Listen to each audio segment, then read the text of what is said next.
মূলত ভাৰতবৰ্ষ এতিয়া কূটনৈতিকভাৱে বিশ্ব ভাতৃত্ববোধৰ বাবে সমগ্ৰ বিশ্বই আমাৰ দেশক সন্মান কৰে। বিগত সময়ছোৱাত কুৰিদিনত মই 10খন দেশ ভ্ৰমণ কৰি ব্যক্তিগত অভিজ্ঞতা লব্ধ হৈ আহিছোঁ যে হয়, আমাৰ ভাৰতবৰ্ষক এতিয়া বিশ্ববন্ধু বুলি গণ্য কৰে। নৰেন্দ্ৰ মোদীদেৱৰ নেতৃত্বত ভাৰত আজি সকলো ক্ষেত্ৰত আগবাঢ়ি গৈছে। আন্তঃৰাষ্ট্ৰীয় ভাতৃত্ববোধৰ ক্ষেত্ৰতো ভাৰত আজি অন্যতম শীৰ্ষ ৰাষ্ট্ৰ। তেনেধৰণৰ ভাতৃত্ববোধ বা কূটনৈতিক সম্পৰ্কৰ সবলীকৰণ আৰু বহু কথালৈ লেটিন আমেৰিকা তথা কেৰিবিয়ান দ্বীপপুঞ্জলৈ মই ভ্ৰমণ কৰিম। মূলতঃ 1 অক্টোবৰ তাৰিখে মেক্সিকোৰ সন্মানীয় ৰাষ্ট্ৰপতি হাৰ এক্সেলেন্সি ডক্টৰ ক্লাউডিয়া শ্বেইনবাউমে শপত গ্ৰহণ কৰিব। মেক্সিকোৰ ৰাষ্ট্ৰপতিৰ শপত গ্ৰহণ অনুষ্ঠানলৈ ভাৰতবৰ্ষৰ হৈ মোক প্ৰতিনিধিত্ব কৰিবলৈ সুযোগ প্ৰদান কৰা হৈছে দেশৰ ফালৰ পৰা। আৰু মেক্সিকোলৈ যাওঁতে আমেৰিকাৰ যুক্তৰাষ্ট্ৰৰো এটা সুকীয়া অনুষ্ঠানত অংশগ্ৰহণ কৰিম বুলি ভাবিছোঁ।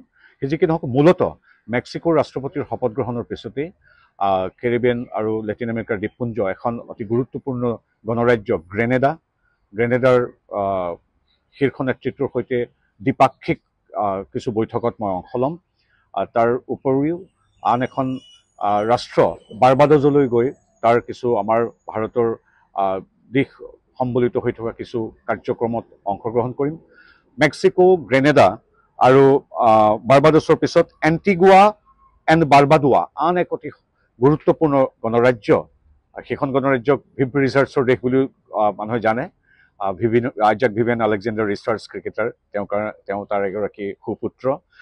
সেই এণ্টিগুৱাৰ বাৰ্বাডোৱাৰো শীৰ্ষ নেতৃত্বৰ সৈতে দ্বিপাক্ষিক বৈঠক আছে।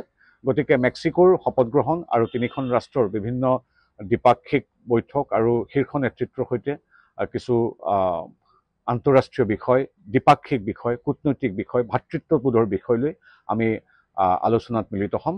আমেৰিকা যুক্তৰাষ্ট্ৰ বাদ দি 4খন ৰাষ্ট্ৰ মূলতঃ মই আনুষ্ঠানিকভাৱে ভ্ৰমণলৈ ওলাইছোঁ।